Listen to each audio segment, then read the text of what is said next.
J'ai été violé par le père Micheloni, entre 5 et 11 ans. C'est parce qu'il était malentendant que Giuseppe Concilio a été scolarisé à l'Institut catholique Pro Volo de Vérone. Ça, c'était mon école. Et les sœurs m'emmenaient avec mes camarades dans cette église. Et après, dans l'église, on devait voir les prêtres. Dans cette église ici. Et là, il y a une petite pièce. Et chacun devait y entrer seul. Ce pensionnat religieux a longtemps accueilli des enfants sourds et muets issus de milieux modestes. Il n'en est pas à sa première mise en cause. Depuis 2009, 67 anciens élèves se sont regroupés dans cette association. Leur but ? Faire reconnaître au Vatican des viols répétés et organisés à grande échelle entre les années 50 et 80. Parmi eux, Alessandro Vantini nous montre la photo de son premier jour au Pro Volo à 6 ans. Rapidement, un prêtre l'obligera à dormir à ses côtés. Ça me faisait mal au derrière. Je criais au secours, à l'aide, j'ai mal, j'ai mal. Mais les autres étaient tous sourds. Personne ne pouvait m'entendre. Tous les jours, et ils me frappaient aussi. C'est normal? C'est normal? Pourquoi? Parmi les enfants, les filles n'étaient pas épargnées. Les sœurs nous obligeaient à rentrer dans le confessionnal et on se faisait caresser par les prêtres, les unes après les autres, et on ne pouvait pas s'échapper. Le Provolo, c'était comme une prison. Je suffoquais. Des sévices exorcisés par ses victimes avec des figurines sans équivoque. Et sur ces photos de classe, le visage de leur bourreau. Elle, c'est la sœur Bruna.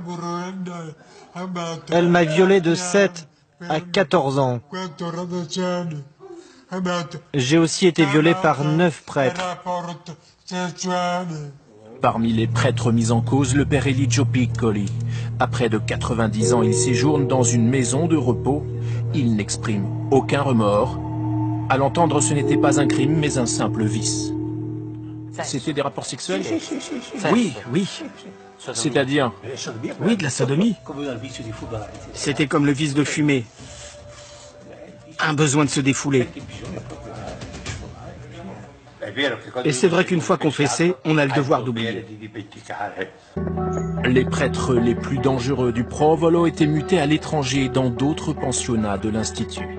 Exemple le père Corradi, envoyé en Argentine dans les années 70, alors que José Bergoglio, futur pape François, est archevêque de Buenos Aires. En décembre dernier, le père Corradi a été arrêté par la police argentine avec 4 autres religieux pour actes pédophiles. 2 prêtres et leurs assistants. Alors, les victimes italiennes du Pro Volo s'interrogent. Elles ont alerté le pape argentin 3 ans plus tôt du danger que représentaient le père Corradi et son entourage. Des courriers répétés, parfois remis en main propre, mais restés sans réponse. Je vous avais dit, j'allais vous faire voir dans l'église, regardez. Vous voyez, vous avez la lettre compas, le compas maçonnique. Vous voyez? Est-ce que vous voyez? C'est le compas. Donc je vous avais dit, j'allais vous faire voir dans l'église le signe maçonnique. Il est là.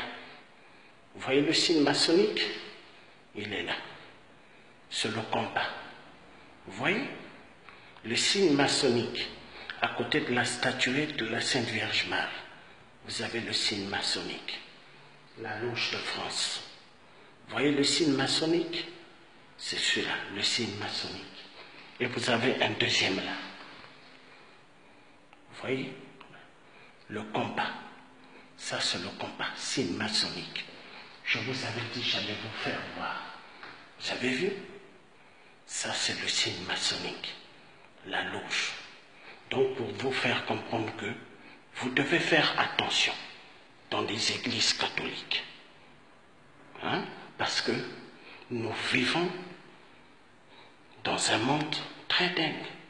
Donc, ils mettent les signes maçonniques. Vous avez vu le compas?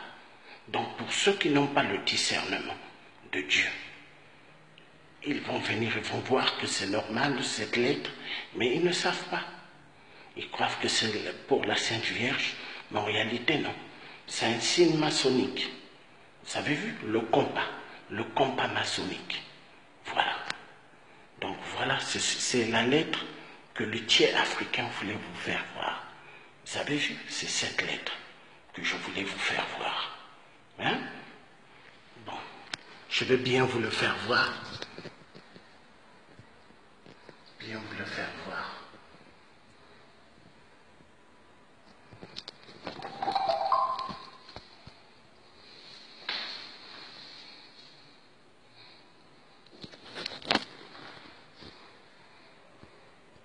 Voilà, vous avez vu le signe? C'est le compas maçonnique. Vous avez vu? Hein? Est-ce que vous avez vu? Voilà. Donc le Dieu africain, c'est ça que je voulais vous faire voir, mes chers amis, dans l'église catholique. Vous avez vu le compas? C'est le compas. C'est le signe maçonnique. Vous avez vu? Et à côté, vous avez la statuette. Voilà. Donc c'est ça que je voulais vous faire voir. Là. Vous avez vu? Ça là. Hein? Donc, merci, à bientôt. Dans les couvents, il y a plein de choses. Surtout quand on te dit qu'on reçoit un père supérieur qui viendra au couvent. Et si c'est toi qu'on choisit pour arranger la chambre, dis-toi que c'est toi la proie de ce père supérieur. Moi, j'étais entrée dans le couvent en étant vierge. Par après tout ce que j'ai vécu, je suis devenue déviergée dans les couvents jusqu'à ce que je me suis tombée aussi enceinte. Je connais une clinique spéciale qui est du côté de Lyon, dans laquelle on reçoit des religieuses. Il y a un pavillon qui est réservé à ça. Alors elles peuvent soit faire des accouchements sous X, soit des accouchements avec où elles gardent l'enfant. Alors pour camoufler l'affaire, pour que ça ne soit pas un scandale, quoi, disons, il faut faire quelque chose. Et alors le vêtement m'a fait déplacer. Et c'est comme ça que je suis arrivée au Vatican et puis doucement, doucement, pour faire l'avortement et tout. Et j'ai commencé ma vie religieuse normale. Dans ma clientèle, j'en ai reçu 3.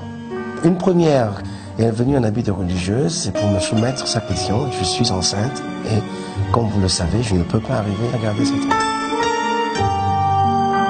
J'ai rencontré un prêtre dans une réunion de catéchèse pour les enfants handicapés. Et effectivement, là, j'ai eu mon premier acte sexuel à 42 ans. Quand je dis ça, ça fait rire, mais c'est quand même vrai. Il n'est pas évident qu'un parent de l'Afrique puisse vous envoyer de l'argent pour pouvoir... Donc, il y a déjà cette différence entre ces Africains qui arrivent ici et puis les Italiens ou les Européens que nous trouvons sur place. C'était beaucoup des souffrances, beaucoup des histoires, beaucoup de la peine. Je sais pas, tu avais besoin de quelque chose, tu n'arrives pas à le trouver. Il y a d'autres pensées qui arrivent.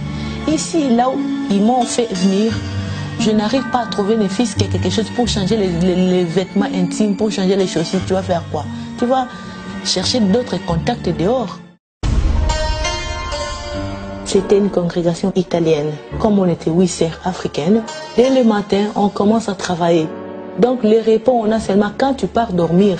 On était moins considérés que les sœurs blanches. Il y a eu aussi des mots racistes, c'est parce que moi je vécu. C'était pas normalement mon jour d'aller faire les travaux que j'avais fait le jour là. C'était son tour. Je lui ai dit, aujourd'hui c'est pas mon tour. Il a dit, toi, tu es noir, tu dois faire ce qu'on te dit, tout ce qu'on te dit à la congrégation. Quand elle parle de racisme, c'est une réalité? Oui, c'est une réalité. Même chez nous, n'allez pas demander à tout le monde de vous accepter tel que vous êtes. Au début, quand on n'est pas habitué au milieu, c'était un peu gênant, mais à la fin, je suis arrivée à dépasser ça. J'ai appris qu'il y a des religieuses qui ont quelquefois des aventures sexuelles et qui jouent de leur charme pour gagner de l'argent. Je dis oui. C'était beaucoup de souffrances, tu avais besoin de quelque chose, tu n'arrives pas à le trouver. Il y a d'autres pensées qui arrivent. Ici, là où ils m'ont fait venir, je n'arrive pas à trouver une fille qui a quelque chose pour changer les vêtements intimes, pour changer les chaussures. Tu vas faire quoi? Tu vas chercher d'autres contacts dehors. Au fur et à mesure que tu as essayé avec une personne qui te donne de l'argent, dès que tu as commencé à voir et puis tu avais un, et puis tu vas chercher y en avoir deux, et puis je cherchais y en avoir trois. Il y a eu un évêque et un monseigneur et un prêtre.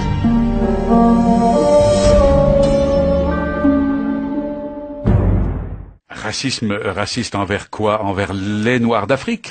Envers les prêtres africains. Envers les prêtres africains qui sont donc établis donc à Rome, soit en poste ou de passage, et puis les religieuses africaines qu'on fait venir d'Afrique à tour de bras parce qu'il manque des religieuses, vous le savez, donc en Italie avec la crise des vocations. Eh bien, les religieuses africaines qu'on fait venir pour travailler dans les couvents donc italiens sont victimes elles aussi de discrimination et de racisme. Et là, vous allez aller beaucoup plus loin parce que vous allez faire une interview avec une religieuse dont on parlera tout à l'heure. J'ai fait un film, oui. Vous avez un film avec elle? J'ai fait un film d'une heure où on ne la voit pas bien sûr, son visage. Où des religieuses donc expriment donc les problèmes qu'elles rencontrent, mais pas seulement qu'elles. Il y a aussi des religieuses en France, au Congo et en Martinique qui parlent aussi des problèmes de racisme. Parce que même chez nous en Martinique, on a connu ça avec souvent des mères supérieures qui venaient de France et qui avaient des comportements racistes à l'égard des religieuses martiniquaises et également donc des évêques qui venaient de France et qui avaient des comportements racistes à l'égard des prêtres locaux en Martinique et qui allaient même quelquefois jusqu'à donner des coups de pied aux enfants parce que justement ils ne supportaient pas les Noirs.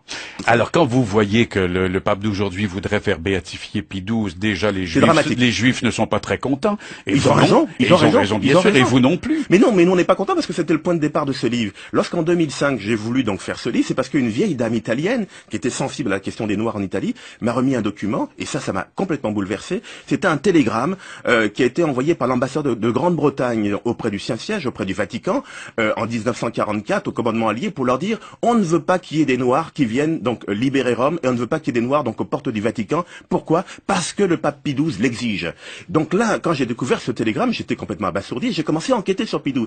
Et je me suis aperçu que c'était pas la première fois qu'il faisait part d'une certaine négrophobie, puisque lorsqu'il était lui-même nonce apostolique donc en Allemagne entre les deux guerres et qu'il se trouvait du côté de la Rhénanie, j'en ai parlé dans mon livre Noir dans les camps nazis avec ces problèmes qu'il y avait avec les Allemands, la honte noire, où les nazis faisaient une propagande insensée contre les Noirs en disant qu'ils étaient coupables de vol et de viol, c'était une propagande exagérée. Eh bien, Pie XII a pris fait et cause pour les nazis en demandant au gouvernement français, en demandant au pape de demander au gouvernement français de faire partir justement tous ces Noirs, tous ces soldats noirs, parce que ce n'était pas supportable qu'ils puissent rester là. Là, d'ailleurs, je raconte dès le début du livre une agression qui est survenue donc au Vatican en 2005 contre un prêtre nigérien qui était l'ami personnel de Benoît XVI, et que Benoît XVI a continué donc à avoir des relations, des discussions avec lui parce que c'était deux grands théologiens, mais il le faisait un peu plus en cachette pour ne pas que ce prêtre soit de nouveau menacé. Donc ils ne sont pas dans la logique des autres papes, mais ils ne sont pas garants de tout ce qui se passe au Vatican, ils ne sont pas garants de tout ce qui se passe dans l'Église, et ce racisme qui peut exister, ils n'ont pas toujours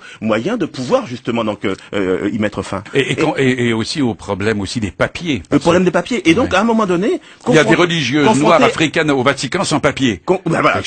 Confrontées donc à tous ces problèmes-là, elles finissent par céder. En plus, quand la vocation n'est pas très forte, elles finissent par céder aux avances d'un prêtre ou d'un évêque, parce que c'est pas elles qui font la démarche, c'est toujours un prêtre ou un évêque donc qui vient vers elles, et elles finissent par céder aux avances, et donc naturellement elles ont des aventures sexuelles avec ces personnes. Donc vous êtes entré aussi dans un monde de grand malheur. Là, il s'agit de gens... Mais l'Église est un monde de grand malheur.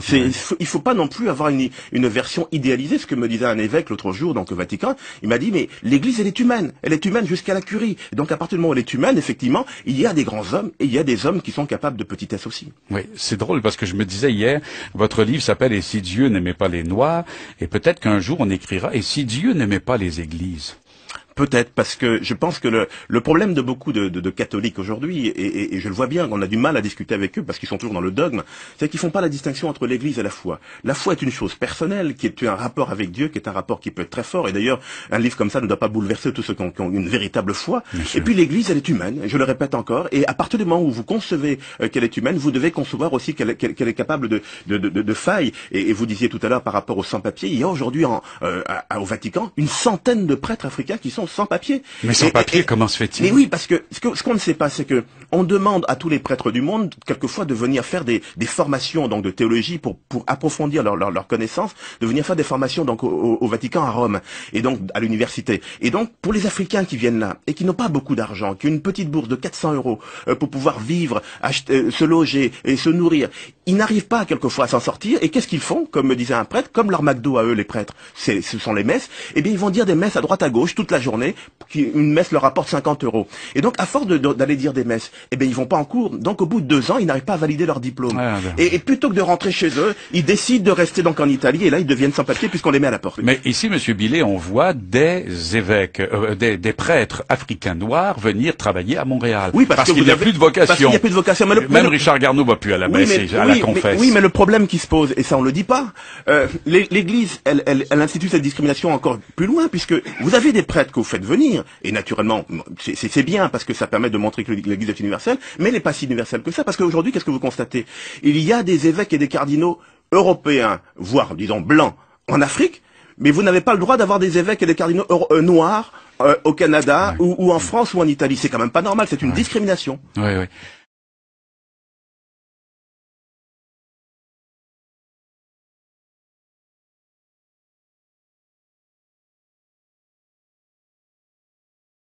Ma fille est morte à Italie suite d'une maladie, sida. Elle était religieuse.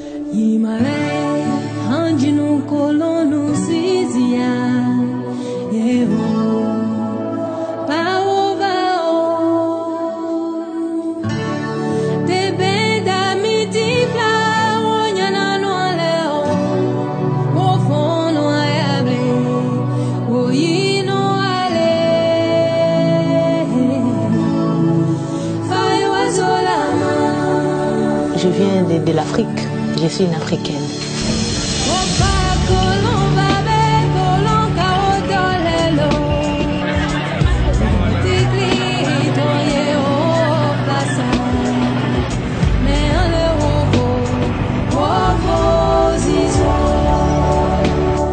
Quand moi, j'étais encore petite, quand je grandissais, la façon dont je voyais la vie religieuse, j'admirais les religieuses, j'admirais. C'est ça doucement, la façon d'admirer, qui m'a poussé à me faire aussi comme eux. Par après tout ce que j'ai vécu, je suis devenue dévergée dans les couvents par les religieux, les histoires, et puis jusqu'à ce que je me suis tombée aussi enceinte. Alors pour camoufler l'affaire, pour que ça ne soit pas un scandale, quoi, disons, il faut faire quelque chose. Et alors le vêt m'a fait déplacer. Et c'est comme ça que je suis arrivée au Vatican, et puis doucement, doucement, pour faire l'avortement et tout, et j'ai commencé ma vie religieuse normale. Dans les couvents, il y a plein de choses. Surtout quand on te dit qu'on reçoit un père supérieur qui viendra au couvent. Et si c'est toi qu'on choisit pour arranger la chambre, dis-toi que c'est toi la proie de ce père supérieur. Dans certains pays d'Afrique, des sœurs se sont plaintes d'avoir été forcées à avoir des relations sexuelles avec des prêtres. C'est vrai. Mais dans d'autres cas, ces relations n'étaient pas forcées et des religieuses ont pu tomber amoureuses de prêtres. Il y a les deux. Le vrai problème, c'est qu'en Afrique, il y a peu de contraception. Donc, certaines de ces religieuses sont tombées enceintes, comme on dit. Alors que dans d'autres continents, ces relations peuvent avoir lieu sans qu'il y ait un bébé à la suite. En bel grand sillage, les chacun qu'à naviguer tout seul si grand de l'eau, qu'il en met tous, qui fait roi, il banit de joie qui jambe flot. Chaque jour c'est rien qui en mise en scène, ou tout seul devant scène. Bon Dieu, bah oui, combattant tempéré. Au couvent, j'ai entendu dire qu'une religieuse qui exerçait la profession d'infirmière a succombé au charme d'un médecin. Elle a été enceinte et quand la supérieure de sa communauté a découvert sa grossesse, elle l'a renvoyée. Dans ma clientèle ou dans ma propre expérience, j'en ai reçu 3. Une première qui m'a été pour moi très dure à supporter parce qu'elle est venue en habit de religieuse. J'étais tout jeune à l'époque, je venais juste de m'installer il y a à peine un an. Et elle est venue en habit de religieuse, c'est pour me soumettre sa question. Je suis enceinte et comme vous le savez, je ne peux pas arriver à avoir cet enfant, à garder cet enfant. Et ça m'a été pour moi un traumatisme terrible d'examiner cette religieuse d'abord sur le plan gynécologique, j'étais jeune, j'avais 32 ans, et surtout de lui proposer un avortement éventuel que je n'ai pas fait. Je l'ai envoyé donc chez un collègue gynécologue qui faisait des avortements à l'époque de manière illégale, mais le faisait proprement mieux que on le faisait en ville ailleurs. Donc ce collègue l'a prise en charge et a pu résoudre son problème. Parce que le grave problème de ces religieuses enceintes, c'est qu'elles ne peuvent pas rentrer dans un système normal d'IVG, qui est public, avec toute la publicité qu'on sait. La deuxième que j'ai reçue, il y a à peu près 15 ans, à peu près, oui, c'est ça, à peu près 15 ans, qui est venue seule, également, pour me dire qu'elle est enceinte. Et la troisième, il n'y a pas très longtemps. C'est une consultation qui est très silencieuse, où les non-dits sont plus importants que ce qui est dit. On parle très peu de l'autre, ce que j'appelle l'autre, le géniteur. On ne sait pas qui c'est. On parle très peu des circonstances de cette IVG ou grossesse. Pourquoi c'est arrivé? Est-ce qu'on a pris une précaution? Est-ce qu'on n'a pas pris de précaution? Est-ce que c'est un viol? Est-ce que ça n'a pas été un viol? Est-ce que c'est forcé? On parle très peu de ce problème-là. Pour ma part, ce que je sais de ces trois expériences que j'ai, c'est que pour les trois en tout cas, ça n'a pas été un viol. Ça a été un accident dans un parcours régulier. En France, qu'est-ce qui arrive lorsqu'une religieuse tombe enceinte? Je connais une clinique spéciale qui est du côté de Lyon, dans laquelle on reçoit des religieuses. Il y a un pavillon qui est réservé à ça, dans lequel on reçoit des religieuses. Alors elles peuvent soit faire des accouchements sous X, soit des accouchements avec où elles gardent l'enfant. Mais de la même manière, elles doivent quitter leur congrégation parce que la congrégation ne les reçoit pas. Je n'ai Dieu que pour toi. Je n'ai pour Dieu que toi, tu le sais. Mais ce soir, je flanche un peu. Ce monde-là me fout le cafard. Donne-moi la force d'accepter ce que je peux pas changer. J'ai joué de la flûte, mais ils m'ont chassé à coups de pied. Alors j'ai joué de la suite, et là ils m'ont tous acclamé. Debout comme un seul homme, debout comme une seule femme, ils se sont mis à danser. J'avais rencontré une religieuse qui me faisait la classe quand j'étais toute petite fille, et je la trouvais assez idéale. Alors je me disais, quand je serai grande, j'aimerais être comme ça. Et puis à l'adolescence, là, à 14 ans, je pensais que servir les autres était vraiment la seule chose qui méritait d'être vécue, et je me suis promis de passer ma vie à servir les autres. Mais quand même, je me suis posé des questions au moment de ma profession, parce que j'ai pensé que ça me serait très difficile d'être chaste tout le reste de mes jours. Et puis je me disais, bon, on va bien voir. Enfin, j'en ai parlé au prêtre qui prêchait la retraite avant la profession, c'est un bénédictin. Et il m'a dit, mais vous savez, François de Sales a délivré Sainte Jeanne de Chantal de telles tentations. Alors, moi j'étais ravie, il me donnait un truc, comme si, j'étais une grande adolescente, donc je pensais encore au truc. Et il me dit, allongez-vous sur mon lit, paf, je m'allonge. Il me demande de me déshabiller et il m'inflige 36 coups de fouet sur les seins et sur le sexe. Alors je dois dire que j'ai été très très morfondue, mais que je n'ai pas su, je n'en ai à parler à personne. Il est certain que l'abstinence sexuelle est un frein aux vocations. Ce n'est pas le seul. Il y en a d'autres. Les vœux de pauvreté et de chasteté pêchent par leur lourdeur. Ils pèsent sur les jeunes et les moins jeunes. Et ajoutons-y le vœu d'obéissance.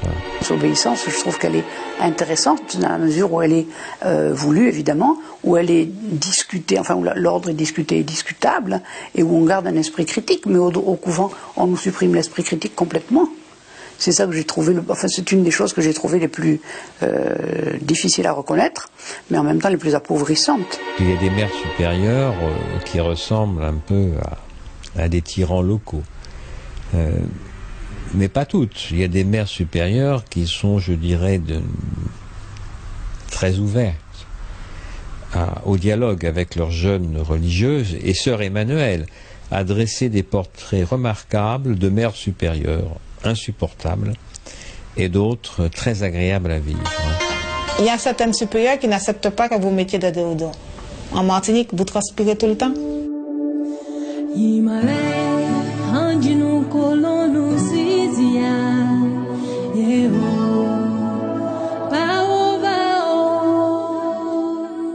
C'était une congrégation missionnaire. J'étais une religieuse dedans, une congrégation italienne qui avait une maison de repos.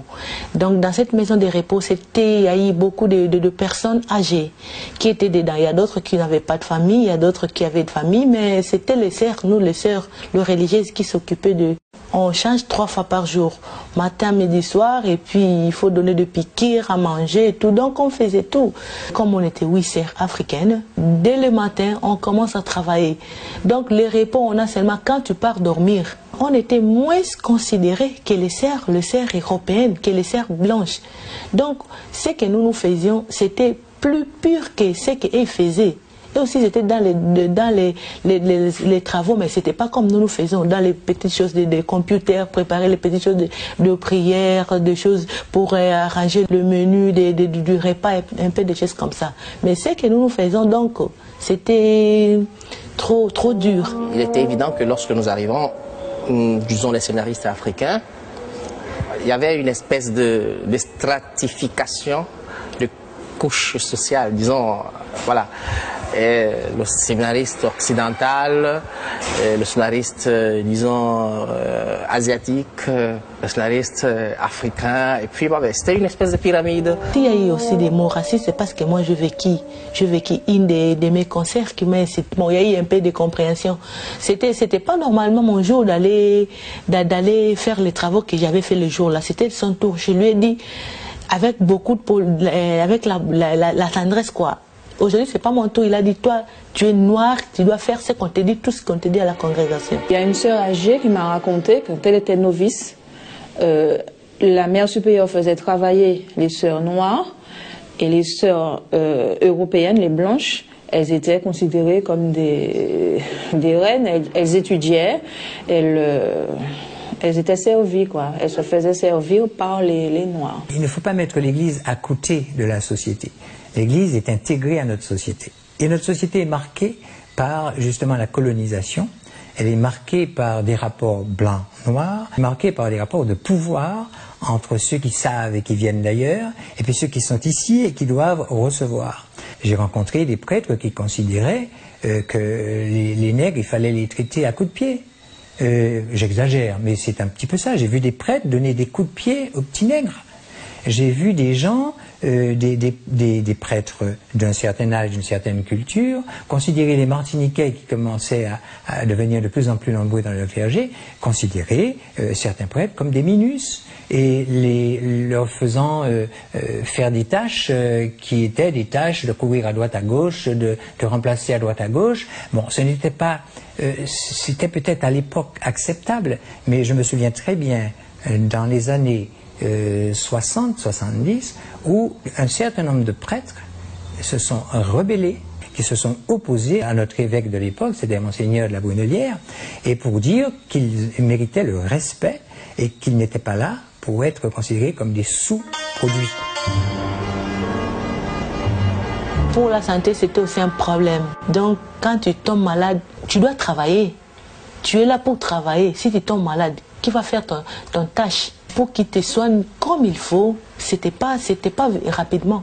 Tandis que une petite chose, la fièvre, ils sont comme ça sous les lits, couchés, tellement bien dorlotés, tellement bien contrôlés, quoi. Tandis que nous, tu tombes malade. Tu tombes malade. Il faut avoir du courage, chercher là où il y a la spirit toi-même. Il faut chercher, c'est aussi un problème. Je n'ai Dieu que pour toi. Je n'ai pour Dieu que toi, tu le sais. Est-ce que vous en parliez entre vous de sexualité? Non, jamais. Jamais, jamais, jamais. Tabou. Autrefois, par exemple, l'hygiène dans les couvents féminins, mais aussi masculins, était extrêmement faible parce qu'on avait toujours peur qu'en se lavant le corps, les religieuses découvrent leur sexe. On était très prudes, hein. C'était, vous voyez, les années 1950, on était très prudes. Imaginez-vous que on n'a pas eu de douche, il n'y avait pas de douche, ça n'existait pas. On a eu des douches sans doute à partir de 1958 ou quelque chose comme ça. Hein. Et jusque-là, donc, on se lavait très pudiquement. On ne pouvait se laver que sans quitter sa chemise. D'une manière générale, les religieuses, les religieux, et pas seulement dans le christianisme, mais aussi dans le bouddhisme, sont des personnes qui ne connaissent pas bien leur corps. Et que l'éducation qu'on avait au couvent par rapport à la chasteté était vraiment mince.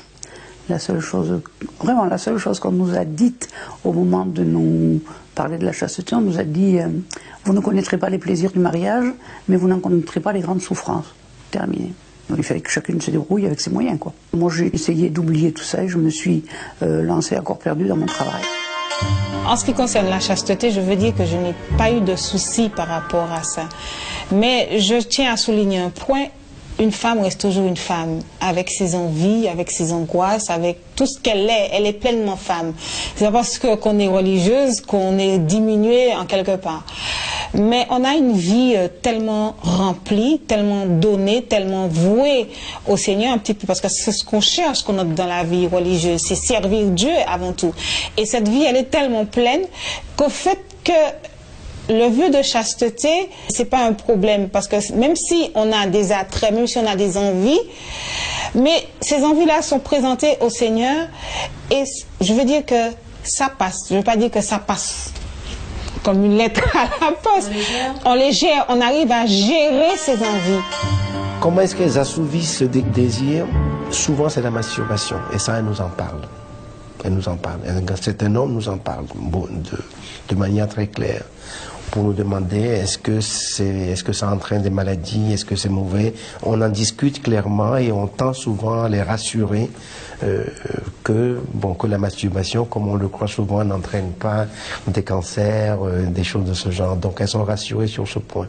La chasteté, encore une fois, c'est une manière de concevoir le rapport que l'on a avec soi, avec soi-même, avec son corps, avec sa vie, avec sa sexualité, et le rapport, la manière de voir le rapport que l'on a avec les autres et lui donner du sens. Donc, si on se base uniquement sur le geste, un acte précis, fermé sur lui-même, alors c'est une catastrophe.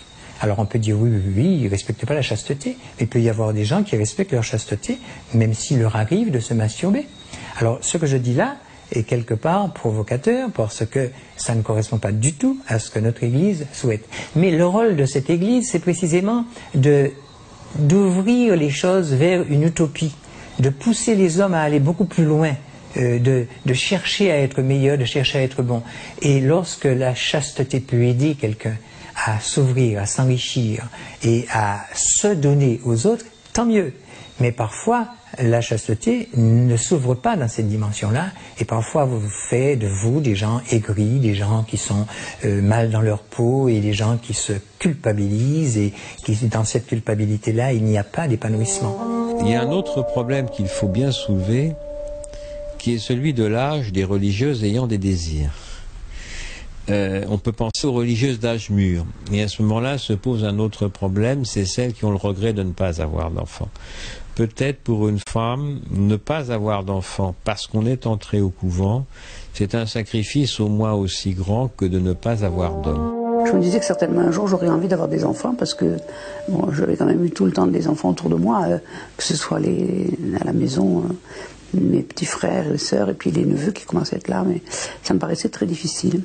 Mais en même temps, je faisais confiance un peu à l'enthousiasme adolescent. Il y a un âge, notamment celui de la ménopause, où tout à coup on comprend qu'on n'aura jamais d'enfant. Ça peut être une épreuve pour certaines religieuses. Il y en a une dont je me rappelle, Sœur V, je ne vais pas aller plus loin dans le nom, et quand elle est arrivée à la ménopause, elle se plaignait des problèmes de chaleur, de bouffées de chaleur, et elle m'a demandé s'il n'y avait rien pour l'aider. Et donc je lui ai donné un traitement hormonal comme on le faisait il y a quelque temps encore, maintenant on ne le fait plus, mais comme on le faisait.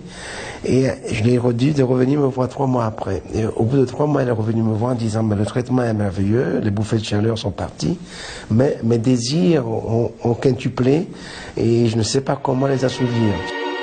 Une femme ou un homme, qui est privé d'un certain nombre de plaisirs, comment affronte-t-il la vieillesse?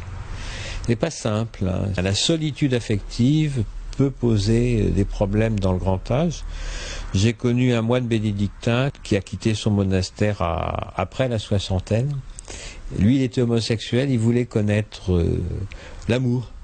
Je me suis rendu compte, alors là c'est le célibat ecclésiastique, que le fait d'être célibataire me mettait dans une situation, dans une ambiguïté permanente, où finalement j'étais tout le temps entouré de femmes, et en fait ma sexualité était dans une ambiguïté, une ambivalence permanente. Donc ma manière d'être un homme, je vois que ça débouchait sur des relations entre hommes et femmes, et par conséquent j'ai dû affronter ma libido, mon corps, et on ne m'avait pas appris à cela, on ne m'avait pas appris à assumer mon corps, à assumer ma sexualité, à assumer une relation. Et lorsque j'étais attiré par quelqu'un, je ne savais pas comment faire, sauf dire non, mais m'enfermer peut-être dans un positionnement qui serait plutôt du négatif. Alors, tout en cherchant à donner du sens à mon célibat, je me suis rendu compte que le célibat ecclésiastique n'était pas la solution qui me permettait de m'épanouir. Et donc, je me suis dégagé de ce célibat et j'ai entretenu une relation avec quelqu'un et je me suis orienté vers une vie en couple.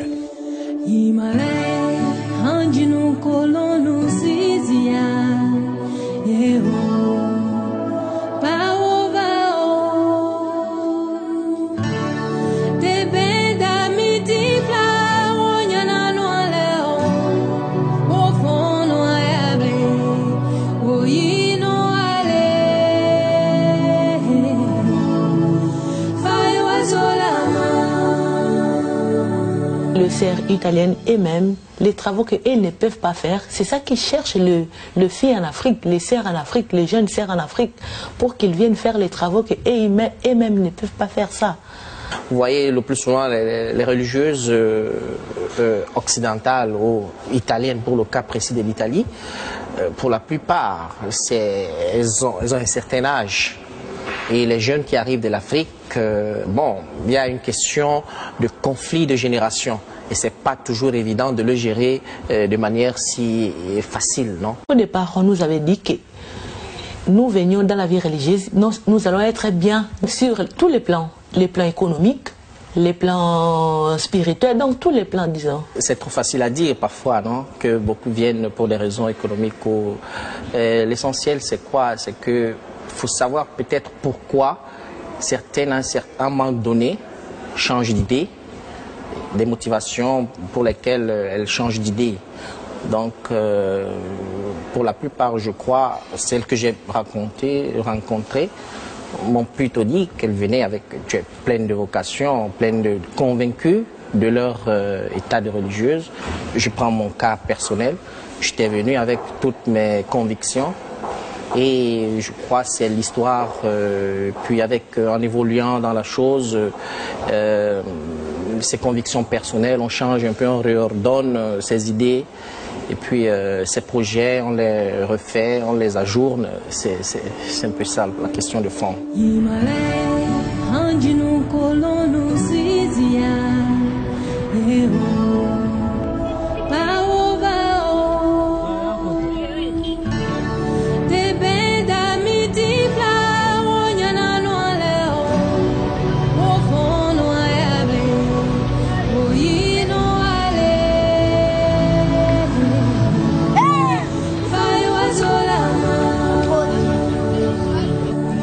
religieuse, c'est une vocation.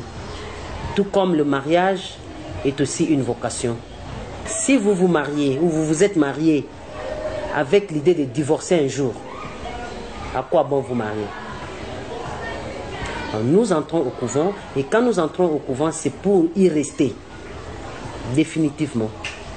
Mais il peut y arriver que pour l'une ou l'autre chose, on quitte le couvent. D'ailleurs, c'est dit dans la Bible.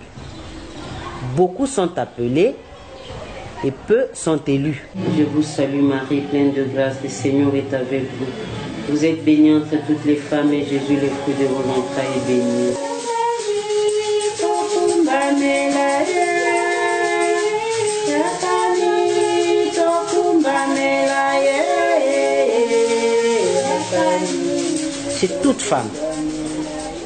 Chez toute femme qui se conduit bien, il y a une sorte de curiosité qui pousse l'homme à aller vers. Ils veulent savoir qu'est-ce qui est caché. Et ils ont dérangé, comme on dérange les jeunes filles sur la route, on dérange aussi les religieuses, parce que l'homme voit d'abord une femme. L'homme étant ce qu'il est, hein, même s'il vous voit habillé en voile, en pagne, tout ça, il vous appelle ma soeur, mais il vous drague en même temps. Je ne suis pas faite pour cela. Ça se limite là. Et j'ai dit à la personne, non, non, j'ai consacré ma vie au Seigneur. Vous voulez m'aimer, c'est une bonne chose. Le Seigneur nous a demandé de nous aimer mutuellement. Aimez-vous les uns les autres. Aimez-moi dans ce que je suis. Et respectez-moi, je suis religieuse. Je ne dois pas aller avec vous au-delà d'une fraternité, hein, d'une franche fraternité que je dois avoir avec tout le monde. Et ça, c'est par mon vœu de chasteté où je dois considérer toute personne comme mon frère, comme ma sœur. Moi, c'était un électricien qui est venu à l'église et puis j'étais là, il me disait, mais une belle religieuse comme toi, comment ça, tu es de Saint-Pierre, je t'ai pas connue avant, mais où tu étais, comment tu as fait pour entrer là, tu me plais, moi je voudrais me marier avec toi, comme ça. Et puis chaque fois, et à un moment ça m'a agacé. Dans ma consultation, je vois d'autres religieuses qui viennent me voir pour leur suivi gynécologique et je peux dire et témoigner que la plupart, la grande majorité sont vierges. Quand nous sommes partis, on nous a dit, on a entendu dire que c'est parce qu'on est enceinte qu'on est parti. Et pas pour n'importe qui, pour un homme marié. Ce qui veut dire qu'on a commis l'adultère. Vous savez, les ragots, c'était le scoop de l'année. Nous étions le scoop de l'année, surtout les deux en même temps. Mais jusqu'à maintenant, l'enfant, il n'est pas né. Hein.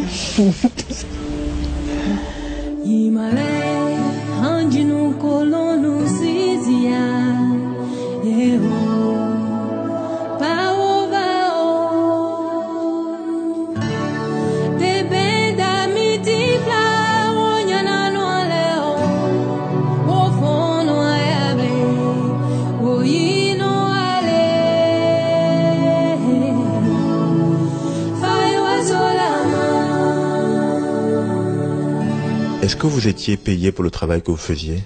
On n'était pas payé. Donc, il nous disait que le vœu qu'on avait fait, c'était le vœu d'obéissance, la pauvreté, la chasteté. Donc, nous travaillons, c'était un travail gratuit. Il n'est pas évident qu'un parent de l'Afrique puisse vous envoyer de l'argent pour pouvoir...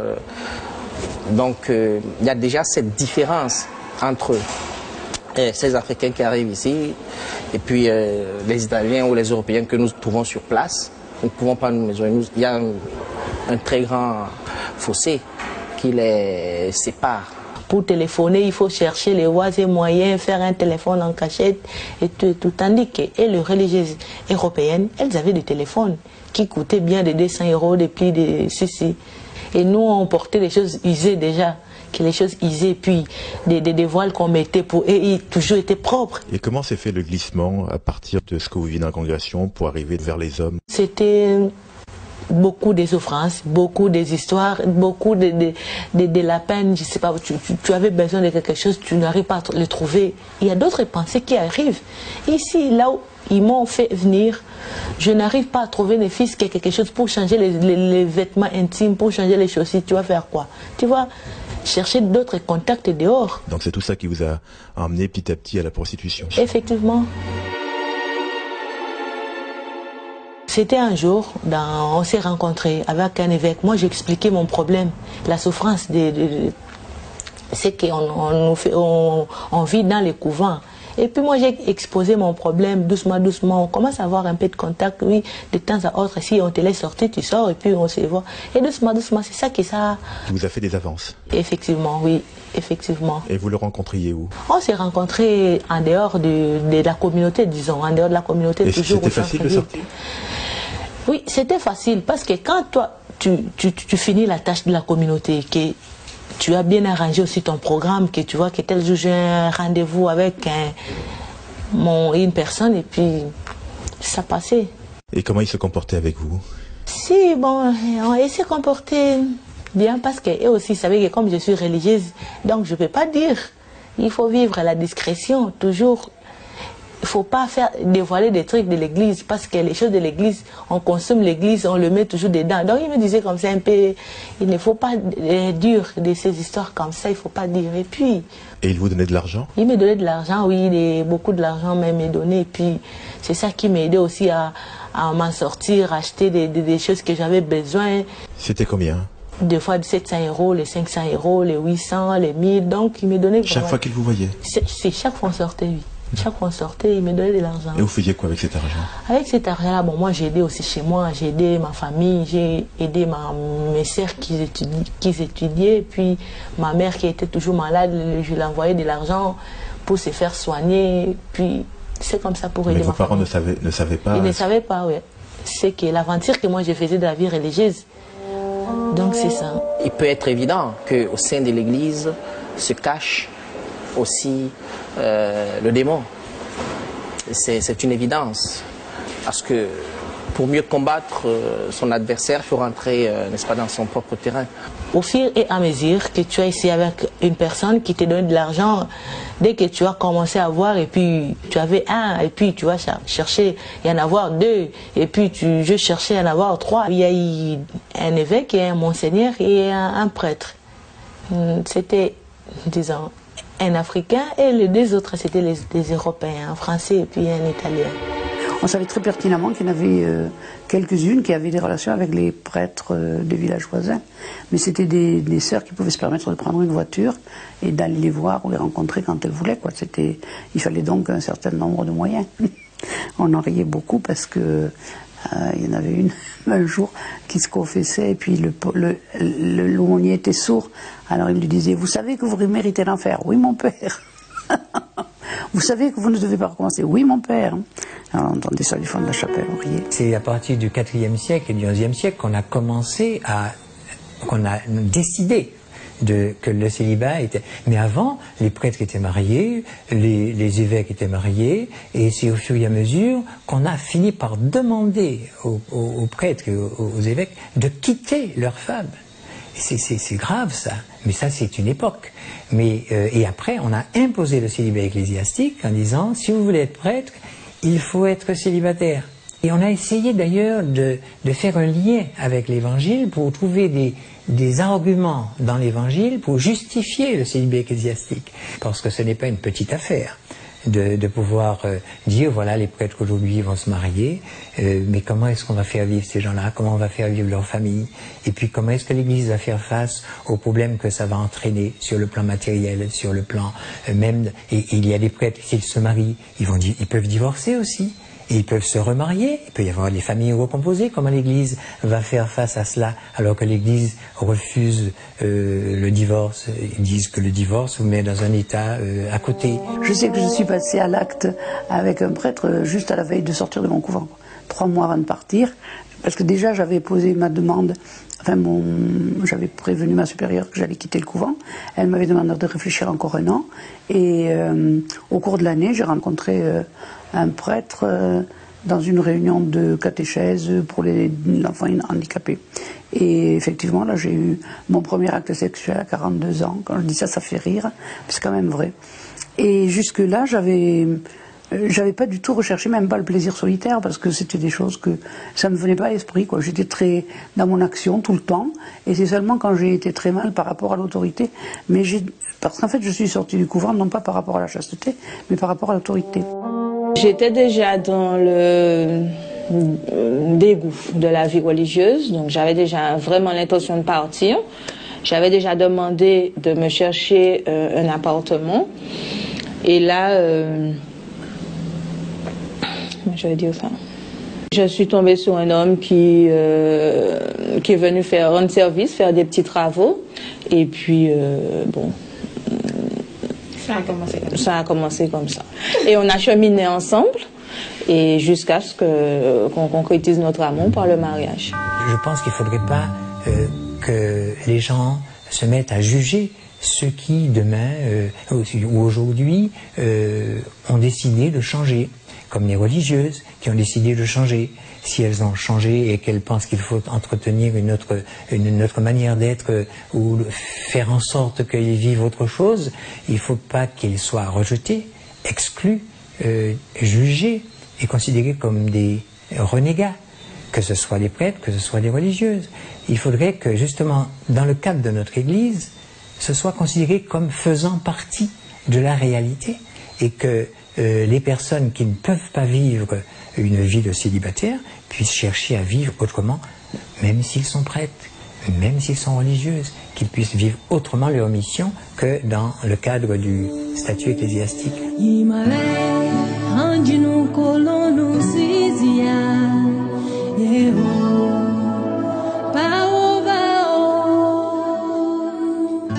Et vous trouviez des gens à qui en parler, ou vous n'en parliez jamais avec les autres sœurs africaines ou pas? Si, moi je parlais avec une sœur africaine, mes amis, et aussi qui faisaient comme moi, parce qu'on vivait la même situation, on vivait la même souffrance, parce qu'on était dedans.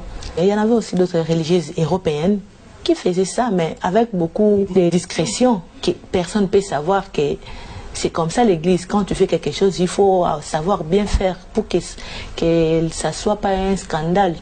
Et comment vous l'avez su? Parce qu'un jour, dans la communauté, une maîtresse à moi, une sœur italienne, une supérieure, disant qu'elle était au téléphone. Et moi, en partant de la chambre, je suis passée à leur couloir. Bon, j'étais un peu curieuse. Moi, j'ai pris le téléphone, j'ai dit c'est pour la curiosité, le deuxième téléphone. Et j'ai mis dans l'oreille pour entendre. Et j'attendais qu'elle parlait des paroles d'amour avec. C'était la voix d'un homme. Je crois que le Vatican, dans ses murs, connaît des problèmes de cet ordre qui ne sont pas très brillants, mais en même temps, il continue à maintenir le feu de chasteté pour les prêtres, les religieuses, etc. Enfin, il y a des aberrations qui sont vraiment très lourdes pour ceux qui les vivent, quoi. Quand on pense naturellement donc à tout ce qui est prostitution, à la sexualité, on pense aussi aux risques et aux maladies qu'il peut y avoir. On pense notamment au sida. Est-ce qu'il y a eu des religieuses qui ont été contaminées ou qui ont eu des problèmes de ce genre? Effectivement, dans mes concerts, 3, elles ont été victimes de sida. C'était un problème grave. Bon, comme ce sont des choses qui se passent entre nous, on ne peut pas le dire. Et ces religieuses-là, qu'est-ce qu'elles sont devenues? Elles sont mortes. Elles ne sont plus. Et puis dès qu'on a su qu'elles étaient atteintes, on les a directement fait retourner au pays.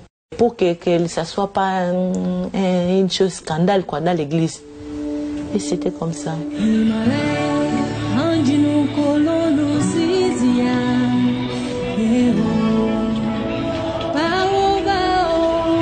Moi aussi, j'ai eu à voyager aussi, beaucoup. Mais à ma grande surprise, quand on était arrivé en Europe, c'était à ce moment où il n'y avait vraiment plus de subventions. Et tout le monde devait se débrouiller à sa manière, à sa façon. C'est comme ça que c'était vraiment terrible. Donc, il y avait des gens qui s'est prostitués. Je prends même l'exemple de cette sœur aînée-là. Vraiment, elle servait de vitrine pour tout homme qui venait. Moi, vraiment, je ne pouvais pas marcher dans cette voie-là. C'était vraiment pas très bien pour la sœur aînée, parce qu'elle a eu été contaminée par le VIH-Sida. Vraiment, c'est très pénible. Ma fille est morte, puisqu'elle n'a pas entendu ce que je lui avais parlé. Elle est allée pour étudier, elle a laissé, elle a commencé à faire des bêtises. Elle a commencé ici au Congo, service religieux. Quand elle a terminé, c'est pas là, il est parti à Italie pour aller continuer. Et je pensais qu'elle est allée pour étudier, mais elle est allée faire d'autres choses. J'ai appris par leurs amis qu'ils faisaient d'autres vies, à gauche, à droite, c'est-à-dire qu'il est allé chercher des hommes. Mais moi, je me suis dit, une sœur, il ne peut pas faire des choses comme ça. Religieuse, il ne peut pas faire des choses comme ça. Après, quand il est venu ici, on l'a allumé, il est mort, on l'a enterré. Je n'ai pas aimé le soutien de leurs collègues, l'endroit où il était malade, à Italie. Il peut y avoir des choses, nous connaissons dans l'histoire de l'Église, mais cela ne veut pas dire qu'on doit généraliser. Actuellement, on a parlé de la pédophilie, par exemple, en Europe, parmi lesquelles on a trouvé par-ci, par-là, le visage d'un prêtre, par exemple. Hein? Cela ne voudrait pas dire que tout le monde fait la même chose.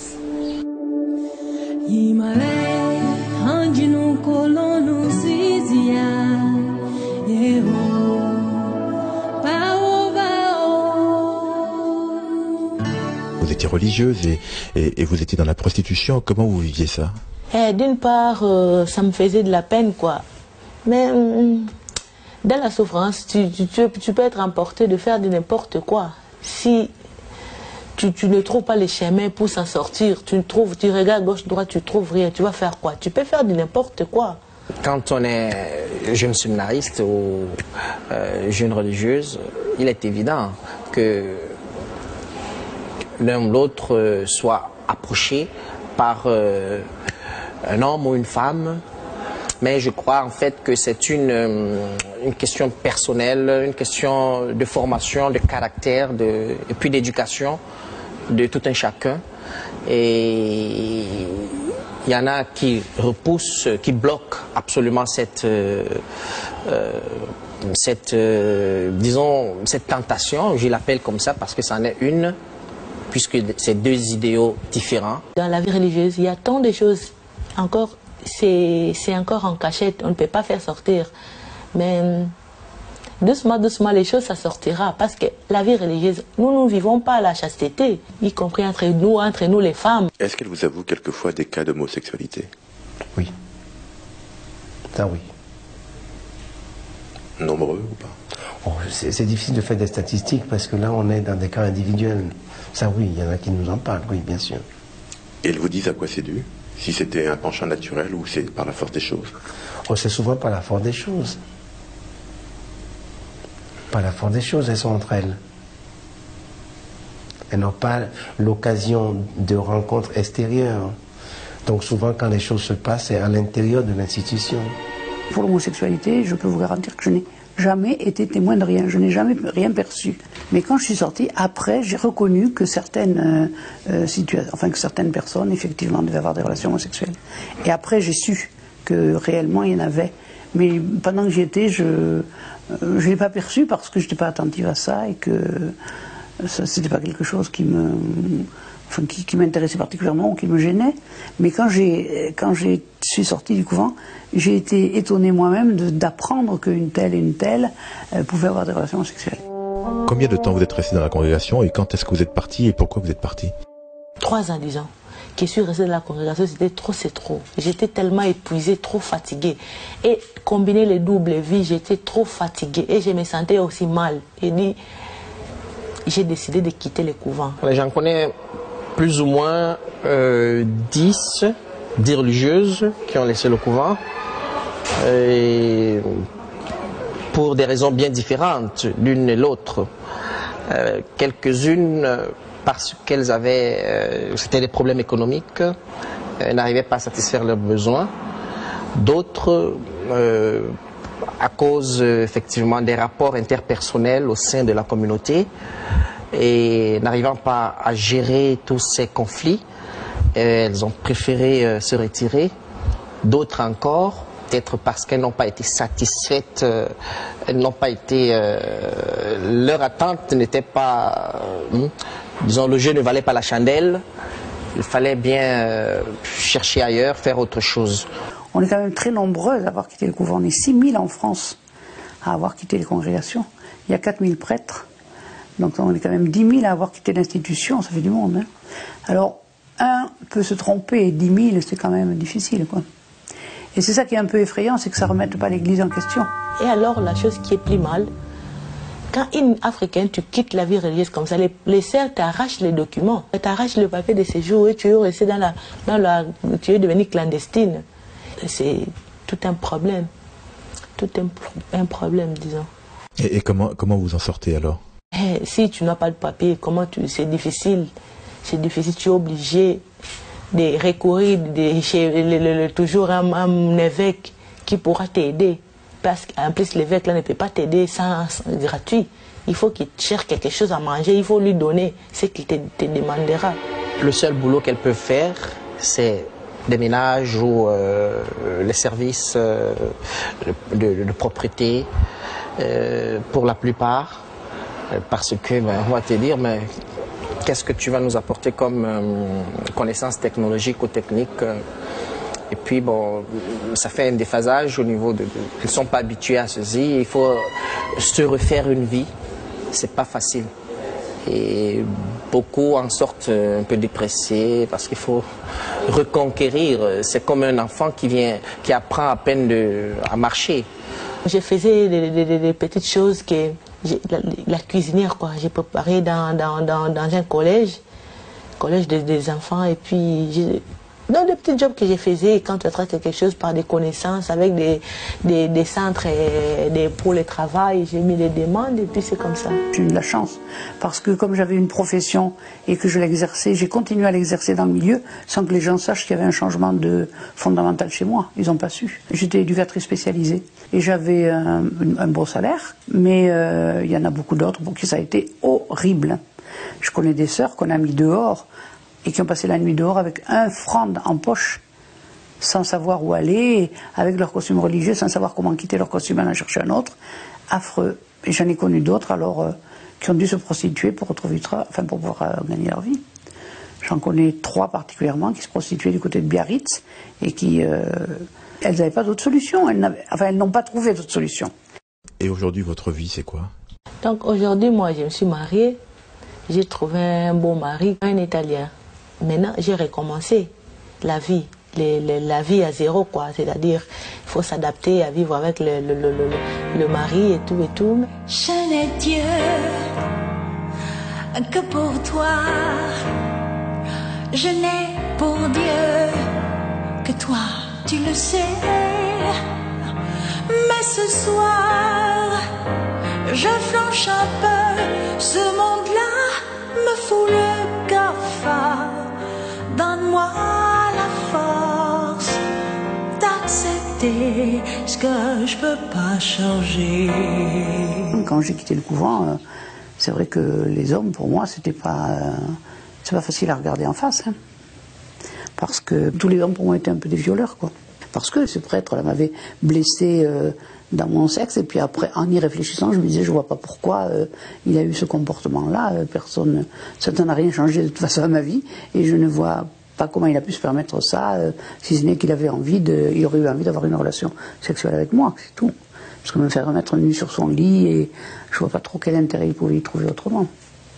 Et j'ai eu beaucoup de mal à accepter que des hommes puissent être en même temps des amis, ou même qu'un jour ils puissent être des compagnons. Ça, c'est pas possible, j'ai pas pu imaginer ça.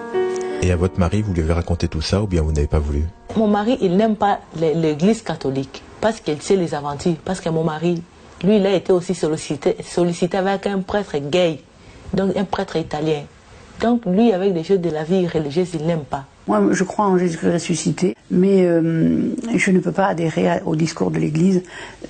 Tous les discours que j'entends, enfin pas tous, mais ceux que j'entends, souvent me révoltent, parce que quand j'entends le pape dire à Lourdes que les divorcés ne peuvent plus avoir accès au sacrement, mais qu'est-ce que ça veut dire? Enfin, pour qui Jésus est venu? Est-ce qu'il n'est pas venu pour les plus en difficulté? Je n'ai jamais regretté de m'être faite religieuse. Je suis très bien là-dedans, dans ma vie religieuse. Je l'ai aimée depuis mon enfance et je me retrouve là. Je suis partie parce que ce que j'attendais de la vie religieuse, je ne l'ai pas tellement trouvé. C'est-à-dire que je voulais aller en mission, aller vers les plus pauvres. Je me retrouvais plus à la maison, derrière les casseroles. au travail derrière un bureau. À la sacristie? À la sacristie. Donc je me suis dit, si c'est ça une vie missionnaire, ce n'est pas la peine. Servir Dieu, on peut le servir aussi en étant laïque. En bel grand sillage, les chacun qu'à naviguer tout seul sur un de l'eau, qui l'en met tous, qui fait roi, il panie de joie, qui jambe flot. On ne va pas dire qu'il n'y a eu que des mauvais moments. Il y a eu des bons moments. Il y a des moments que j'ai appréciés. Par exemple, lors d'une fête, on riait, c'était beau. Mais il y a des moments où on pleure aussi. Le soir, quand on est couché, on n'a pas pu gérer un problème avec la supérieure. On s'est trouvé à peu près, comme je dis entre guillemets, comme une conne. Eh bien, de rage, le fait qu'on ne peut pas répondre, ça s'exprime par les larmes que moi je n'ai tellement versé que maintenant je n'en verse plus. Plus rien ne me fait plus peur maintenant. J'avance, je fonce et j'ai envie d'avancer encore. Je fais partie d'une chorale religieuse et je vis pleinement ma vie de chrétienne. Je me sens bien à l'église. Est-ce qu'avec le recul, quand vous voyez ce que vous avez vécu, vous ne vous dites pas que peut-être que c'est vous qui vous êtes trompé, que vous n'êtes peut-être pas fait pour la vie religieuse? Donc au départ, moi j'ai dit que c'est eux qui m'ont trompé à moi, parce qu'ils m'ont trompé, c'est-à-dire, ce que moi j'ai vécu, je n'ai pas fait ça par ma propre volonté. Ce que moi je pensais de la vie religieuse. Donc, ce que moi j'ai vécu, c'est ça la chose qui était depuis, avant que j'entre dans la vie religieuse. C'était des choses qui existaient depuis. Moi je ne savais pas. Si je savais que la vie religieuse, tu entres dans la vie religieuse en étant pour servir Dieu, pourtant ça devient toute autre chose. Moi, je ne pouvais pas m'engager. Donc, d'une part, je me sens tellement offensée.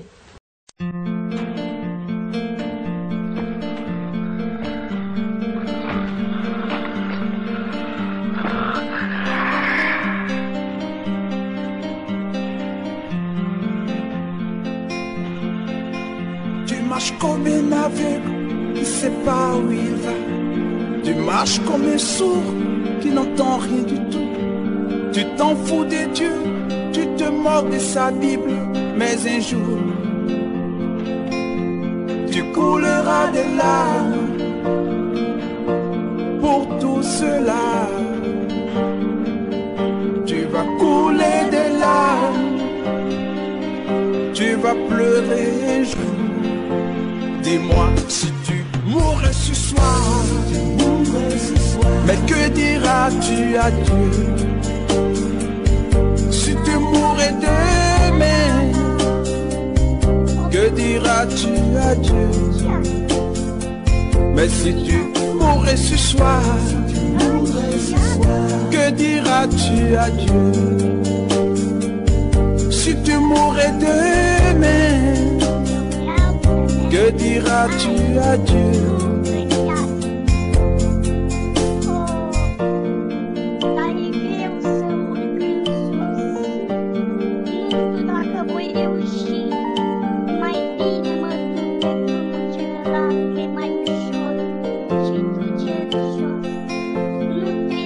Tu peux tout avoir dans ce monde pourri, les plus belles maisons, les plus belles voitures, toutes les plus belles filles viendront à tes pieds. Mais un jour, tu couleras des larmes pour tout cela. Tu vas couler des larmes, tu vas pleurer un jour. Dis-moi si tu mourrais ce soir, mais que diras-tu à Dieu? Si tu mourrais demain, que diras-tu à Dieu? Si tu mourrais ce soir, tu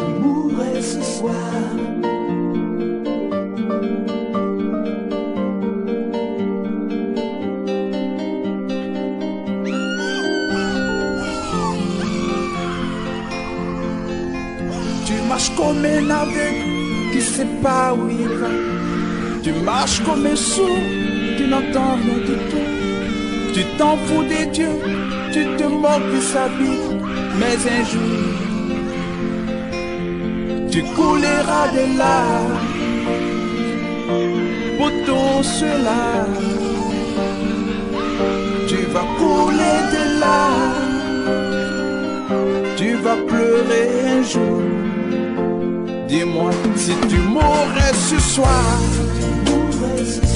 que diras-tu à Dieu? Si tu mourrais demain, que diras-tu à Dieu? Si tu mourrais ce soir, que diras-tu à Dieu? Si tu mourrais demain, que diras-tu à Dieu? Si tu mourrais ce soir,